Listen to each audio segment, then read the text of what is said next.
नमस्कार बच्चों। कल हमने क्लास 9th और 11th के स्टूडेंट्स को एक बड़ी अपडेट दी थी कि आपका फाइनल रिजल्ट फाइनली 22 जून को आ रहा है। उसमें हमने काफ़ी सारी डिटेल्स भी आपको दी थी कि कैसे आपका रिजल्ट प्रिपेयर होगा, कैसे आप अपने रिजल्ट को खुद चेक कर पाओगे और किस बेस पर आपको मार्क्स मिलने वाले हैं। हालांकि उसमें डिटेल्स जितनी भी दी गई थी, काफ़ी सारी डिटेल्स रह गई थी क्योंकि बहुत सारे क्वेश्चंस आपके आए थे जो क्वेश्चंस मैंने उस वक्त डिस्कस नहीं किए थे। लेकिन जब आपके कमेंट्स देखे तो उसमें क्वेश्चंस थे कि सर एक एग्जाम हमारा अच्छा नहीं गया तो क्या होगा, हमारे 2 एग्जाम अच्छे नहीं गए तो क्या होगा, मैंने 2 एग्जाम मिस कर दिए या पेटी एग्जाम अच्छे नहीं गए। तो बहुत सारे आपके डाउट्स थे, आपके क्वेश्चंस थे, क्यूरीज थी। अब मैं आपके साथ वो सर्कुलर शेयर करने वाला हूं जिसमें डिटेल में सब कुछ बताया गया कि आपको मार्क्स कैसे मिलेंगे। पहली चीज मार्क्स कैसे मिलेंगे, दूसरा ये कि जिन बच्चों ने 1, 2 या 3 एग्जाम नहीं दिए या 1, 2 या 3 एग्जाम में फेल हो गए या जिसने एक भी एग्जाम नहीं दिया तो उनका रिजल्ट कब आएगा और कैसे प्रिपेयर होगा उन बाकी बच्चों का रिजल्ट। दूसरा कि आप अपना रिजल्ट कैसे चेक कर पाओगे, वो लिंक भी यहां पर शेयर करने वाला हूं कि वो लिंक कौन सा है जिसके थ्रू आप इसको चेक कर सकते हो। ओके, ये डिटेल सर्कुलर है, आपको थोड़ी देर के बाद टेलीग्राम के चैनल के ऊपर भी अवेलेबल करवा दिया जाएगा। ओके, तो चलिए हम देखते हैं इस सर्कुलर में क्या दिया गया। सब कुछ दिया गया जो कुछ भी आप जानना चाहते हैं। तो ये जो सर्कुलर दिया गया ये 10 जून का है, यानी कि कल जो मीटिंग हुई थी उसकी डिटेल इसमें दी गई है। और सर्कुलर का जैसे सब्जेक्ट दिया गया असेसमेंट स्कीम और result declaration of class 9th और 11th का कैसे रहेगा, असेसमेंट स्कीम क्या रहेगी, यानी कि ऑब्जेक्टिव क्राइटेरिया क्या रहेगा, वो सब कुछ इसमें दिया गया है।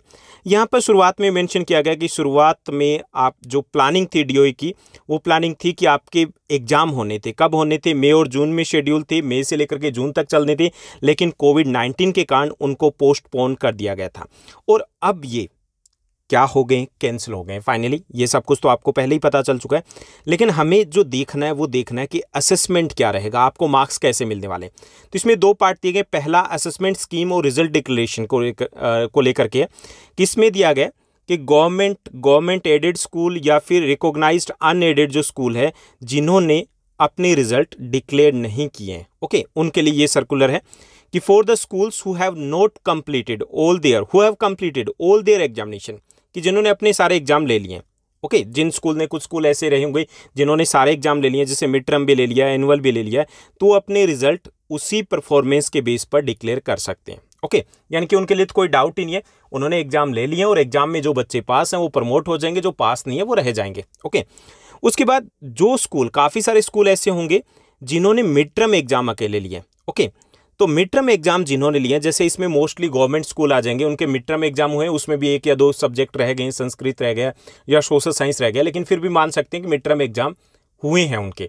तो उनके लिए क्या रहेगा, ये आपके लिए इंपॉर्टेंट इन्फॉर्मेशन है कि यहाँ पर कैसे आपका रिजल्ट प्रिपेयर किया जाएगा। तो इसमें आपके एनुअल एग्जाम थे वो कैंसल्ड, यानी कि ऑफिशियली तौर पर अभी इन्होंने बोला कि आपके एनुअल एग्जाम है, नहीं होने कैंसिल, जो हम पहले ही मान चुके थे। ओके, अब इन स्टूडेंट्स ने कि दो students who have appeared in the mid term exam, कि जो बच्चे इन मिड टर्म एग्जाम में अपीयर हुए थे, उन्होंने जो भी मार्क्स लिए हैं in each of the 5 main subject will be considered out of the maximum marks in the theory. यानी कि 5 मेन सब्जेक्ट आपके 5 नहीं हुए, 4 भी हुए, तो उनको हम में जो एनुअल एग्जाम है उनके मार्क्स माने जाएंगे। जैसे भी जितने भी आपके स्कोर है तो थ्योरी में वो मार्क्स कंसिडर किए जाएंगे। यानी कि पहली चीज़ क्लियर ये होगी कि आपको जो मार्क्स मिलने वाले 20 मार्क्स जो इंटरनल असेसमेंट करेंगे, और जो एनुअल एग्जाम किनको माना जा रहा है, जो आपके मिड टर्म के एग्जाम है। Okay, for the students who have completed all the mid term examination in 2, 3 और 4 सब्जेक्ट। अब जिन बच्चों की बात आ रही है कि जिन बच्चों के मिड टर्म के एग्जाम सभी नहीं हुए, अब मोस्टली बच्चों के नहीं हुए, ज़्यादातर के नहीं हुए क्योंकि सोशल साइंस या संस्कृत का रह गया था, तो उन बच्चों का क्या है। तो यहाँ पर इन्होंने क्लियरली मेंशन किया कि मिड टर्म एग्जाम अगर सबके हो गए दैट्स ओके, उनको हम फाइनल मान लेते हैं, रिजल्ट डिक्लेयर कर देंगे। लेकिन जिन सिचुएशन में फाइनल एग्जाम 2, 3 या 5 सब्जेक्ट या 4 सब्जेक्ट के हुए, वहाँ क्या होगा, वहाँ पर एवरेज मार्क्स जो बेस्ट 2 सब्जेक्ट में है, जैसे मान लीजिए कि आपकी इंग्लिश में एवरेज मार्क्स आपके आ गए 76, ओके, हिंदी में आपके 71 है, ओके, बाकी में कम है, तो सोशल साइंस या संस्कृत में कैसे लगेंगे, यानी इन दोनों को प्लस किया जाएगा और उसको हम 2 से डिवाइड करेंगे। जो एवरेज होगा वो आपको सोशल साइंस एसएसटी में मिलने वाला है, यही एवरेज आपको संस्कृत में मिलने वाला है। यानी कि इस तरीके से आपके बेस्ट 2 सब्जेक्ट हैं उनके मार्क्स का एवरेज आपको दिया जाएगा। रेस्ट ऑफ द सब्जेक्ट जिनके एग्जाम आपके नहीं हुए थे या आप नहीं दे पाए थे, ओके, तो ये हो गया क्लियर कि आपके बाकी जो एग्जाम हैं उनमें कैसे मार्क्स मिलेंगे। अब उसके बाद दिया गया कि वाइल अवॉर्डिंग द मार्क्स, जैसे average marks in the subject involving practical, हालांकि इसमें यह भी क्लियर किया गया जो प्रैक्टिकल है आपके, तो प्रैक्टिकल में ऐसा नहीं है कि उसमें हमने टोटल प्लस कर दिया और टोटल में से जो एवरेज आएगी वो दे दी जाएगी।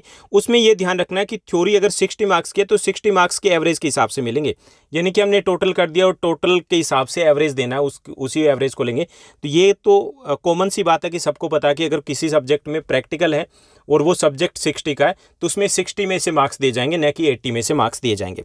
उसके बाद बात आती है कि the students who have appeared in the mid term examination in only one subject. बहुत सारे केस मिलेंगे क्योंकि कोविड के कारण, या फिर काफ़ी सारे स्टूडेंट्स ऐसे होंगे जो किसी और कारण से भी एग्जाम नहीं दे पाएंगे, या उनको लगा होगा कि मिड टर्म एग्जाम इतने सीरियस नहीं है, हम एनुअल में ही बैठने वाले हैं, सीधा वहीं लैंड करेंगे। तो उनके साथ क्या होगा कि उनको एवरेज मार्क्स तो नहीं दिए जा सकते। क्लियर मेंशन किया गया, will not be entitled for the average marks. Such students will be eligible for the reassessment to be conducted in July 2021। यानी कि जिसने 2 एग्जाम दिए हैं उसकी मौज हो गई है, यानी उन 2 एग्जाम में मार्क्स हैं, एवरेज मार्क्स उसको मिल जाएंगे। लेकिन जिसने 1 एग्जाम दिया है उसको एवरेज मार्क्स नहीं मिलेंगे, उसके रीअसेसमेंट होगी। कब होगी? जुलाई में होगी, जुलाई के 2nd वीक में होना है रीअसेसमेंट। और उसमें क्या रहेगा, कैसे होना है, वो टेलीफोनिक होना है, ऑनलाइन होना है, क्या होना है, उसके बारे में डिटेल आगे हम डिस्कस करने वाले हैं। ओके, तो एक चीज़ क्लियर होगी कि बाकी जो बच्चे जिन्होंने एग्जाम दिए थे, 4 एग्जाम दिए थे, 2 एग्जाम रह गए थे, उनको एवरेज मार्क्स मिलने वाले हैं। लेकिन जिन स्टूडेंट्स ने 1 एग्जाम दिया था उनके रीअसेसमेंट यानी कि दोबारा से एग्जाम होने वाले हैं जुलाई के 2nd वीक में।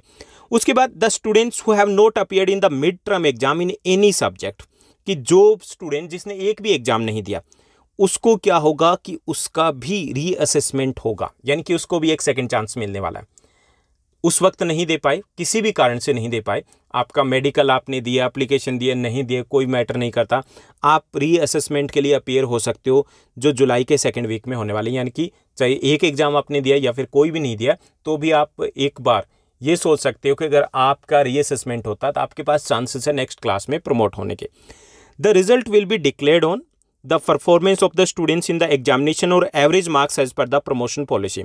यानी कि आपका रिजल्ट डिक्लेयर होगा, वो एवरेज मार्क्स, आपके 2 जो एग्जाम हुए उनमें परफॉर्मेंस क्या रही है और जो एग्जाम नहीं हुए उसमें एवरेज मार्क्स क्या रहे हैं, उसके बेस पर आपका रिजल्ट है वो डिक्लेयर किया जाएगा। ओके, अब एक ये भी होता है कि कुछ स्टूडेंट ऐसे भी होंगे जिन्होंने एग्जाम तो दिए हैं लेकिन पास नहीं हो पा रहे हैं। उनका क्या होगा कि first student doesn't secure qualifying marks including the internal assessment, project या प्रैक्टिकल है, किसी में प्रैक्टिकल में फेल हो गया या इंटरनल असेसमेंट में भी उसके मार्क्स अच्छे नहीं है, या उसको ग्रेस मार्क्स दे दिए गए तो भी अगर वो पास नहीं हो रहा है, तो उसका क्या होगा कि उसको भी रीअसेसमेंट का मौका दिया जाएगा जुलाई में, यानी कि उसके पास भी सेकंड चांस रहेगा। अब ये ग्रेस मार्क्स की पॉलिसी क्या है कि अगर कोई स्टूडेंट है वो एक सब्जेक्ट में फेल हो रहा है तो उसको टीचर 7 मार्क्स की ग्रेस दे सकता है। ओके, 7 मार्क्स की, मैक्सिमम 7 मार्क्स है, वो ग्रेस मार्क्स दिए जा सकते हैं ताकि उस स्टूडेंट को पास किया जा सके, क्योंकि बाकी में अगर उसका अच्छा स्कोर रहता है तो। लेकिन अगर कोई स्टूडेंट इस सिचुएशन में भी नहीं है, कि मैथमेटिक्स में ज़्यादातर स्टूडेंट्स का ये हाल होगा, काफ़ी सारे स्टूडेंट्स के जो कमेंट्स आ रहे हैं उसके बेस पे कह रहा हूँ, तो उनको अगर 7 मार्क्स दिए जा रहे हैं लेकिन उनके 20 नहीं है तो कैसे होंगे, तो उनका भी रीअसेसमेंट होना है, यानी कि उनको भी जुलाई में दोबारा से एग्जाम के लिए तैयार रहना है। लेकिन ये एग्जाम कैसे होगा उसके बारे में अभी कुछ क्लियर नहीं है कि किस टाइप से होने वाला है। ओके, तो ये सब कुछ क्लियर हो गया कि जो बच्चों के एग्जाम नहीं हुए या फिर जिन्होंने एग्जाम नहीं दिए या फिर जो इन एग्जाम में पास नहीं हो पा रहे तो उनका क्या होगा। उसके बाद है रीअसेसमेंट की पॉलिसी क्या रहेगी। ओके, यानी कि जिन बच्चों के दोबारा से एग्जाम होने, सेकंड चांस जिनको दिया जाएगा, तो उसमें क्या होगा कि for all the government aided schools जिन्होंने अपना रिजल्ट नहीं डिक्लेयर किया उनके लिए ये, तो इसमें सभी स्टूडेंट्स को जिन्होंने मिनिमम मार्क्स है वो सिक्योर नहीं किए हैं, चाहे वो एक सब्जेक्ट में हो या एक से ज़्यादा सब्जेक्ट में हो, 9th या 11th में हो, या फिर उसने एग्जाम नहीं दिया, उनके लिए रीअसेसमेंट होगा। Okay, students will B assessed through the assignments और प्रोजेक्ट्स, या फिर कोई और डिजिटल मोड ऑफ असेसमेंट भी हो सकता है, यानी कि जरूर नहीं कि आपके असाइनमेंट या प्रोजेक्ट है उसके बेस पे होगा, हो सकता है डिजिटल मोड ऑफ असाइनमेंट हो, आपका 1-to-1 टीचर आपका एग्जाम ले, 1-to-1 ओरल हो सकता है आपका एग्जाम, या फिर ऐसा भी हो सकता है टाइम बाउंड आपका एग्जाम हो सकता है, तो उसके लिए आपको प्रिपेयर रहना है। इसके लिए आपको अपने स्कूल टीचर से कांटेक्ट में रहना है। ओके, जैसे ही हमारे पास अपडेट आएगी मैं आपके साथ शेयर कर दूंगा। जैसे हमारे पास भी पहुंचनी है तो आपके साथ शेयर कर दी जाएगी कि क्या रहना है। तो अभी हालांकि उसके बारे में कुछ भी क्लियर नहीं किया गया।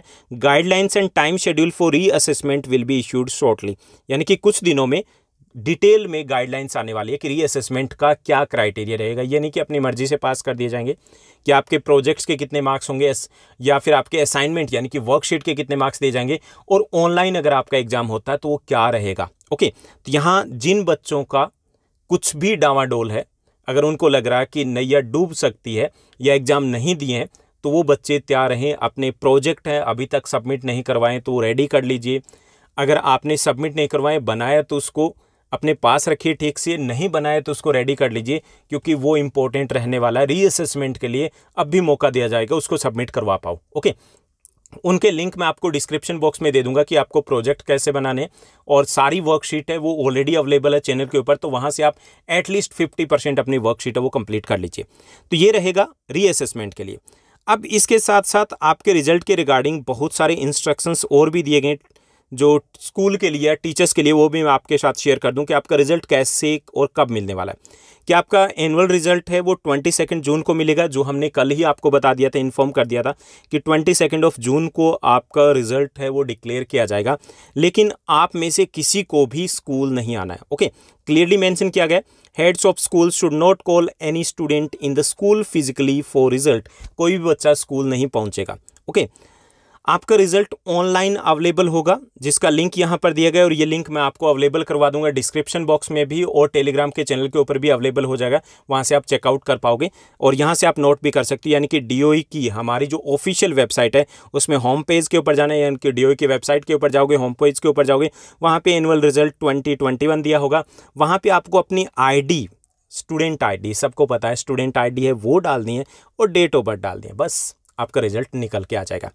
ओके, इसके साथ साथ एक मैसेज है जो आपको दिया जाएगा व्हाट्सएप के थ्रू या फिर ईमेल के थ्रू या SMS के थ्रू दिया जाएगा रिजल्ट के रिगार्डिंग, जो कि बिल्कुल सिंपल सा मैसेज रहेगा। ये रिजल्ट के रिगार्डिंग आपके पास मैसेज पहुंचने वाला है, यानी कि ये सारी डिटेल्स है जो आपको कहीं से नहीं मिलेगी, जो मैंने सब कुछ आपको प्रोवाइड करवा रहा हूँ कि आपके पास आने क्या वाला है। एग्जैक्टली यही आएगा।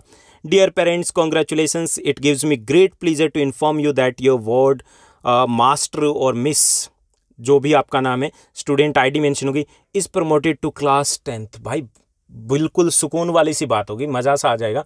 बस इतना ही मेंशन होगा कि आप 10th क्लास में हो गए हो। ओके, उसके साथ मेंशन होगा कि report cards will be distributed on the reopening of the schools, यानी कि रिपोर्ट कार्ड्स के लिए आपको वेट करना पड़ेगा। आपको अपने डिटेल रिजल्ट के लिए आपको थोड़ा वेट करना पड़ेगा। ओके, और ये भी इसमें एडवाइस दी जाएगी कि आप अपनी नेक्स्ट क्लास के लिए अभी से तैयारियां शुरू कर दीजिए। तो ये मैसेज मिलेगा जो बच्चे पास हो जाएंगे। जो बच्चे जिनका रीअसेसमेंट होना है तो उनके पास एक अलग से मैसेज आएगा, ये मैसेज उनके पास पहुंचने वाला है। मैसेज पहुंचेगा, योर वार्ड मास्टर और मिस, स्टूडेंट ID रहेगी, यहाँ पे क्लास रहेगी, needs to reappear for reassessment, के लिए उसको अपीयर होना है, और ये सब्जेक्ट रहेंगे कि कौन से सब्जेक्ट में उसको रीअसेसमेंट उसका किया जाएगा। ओके, और in connection you are informed that reassessment of the class 9th और 11th may be conducted in the second week of July में होगा। कब होगा? सेकेंड वीक ऑफ जुलाई में होगा, यानी कि रिजल्ट के कुछ दिनों के बाद होगा।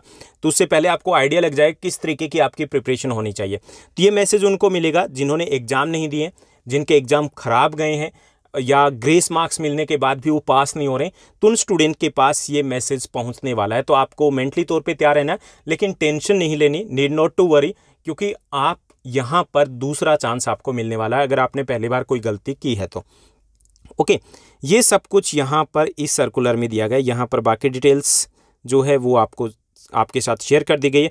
उम्मीद करता हूँ आपके सारे डाउट्स रिजल्ट के रिगार्डिंग है वो क्लियर हो गए होंगे। ओके, और अगर आपको लग रहा है कि ये डिटेल्स है आपके लिए काफ़ी अच्छी रही है, कि आपको इन्फॉर्मेशन टाइमली मिल पा रही है, तो इस वीडियो को लाइक करने के साथ साथ शेयर करना मत भूलिएगा। और हाँ, अगर आपके क्वेश्चंस है, क्यूरीज है, तो आप कमेंट कीजिएगा, 100% आपको रिप्लाई मिलेगा। और टेलीग्राम के चैनल का भी मैं लिंक दिए जा रहा हूँ नीचे डिस्क्रिप्शन बॉक्स में, उसको ज्वाइन कर लीजिएगा। आज के लिए बस इतना ही। Thank you, bye bye. मिलते हैं नेक्स्ट वीडियो में आपके क्वेश्चंस के साथ।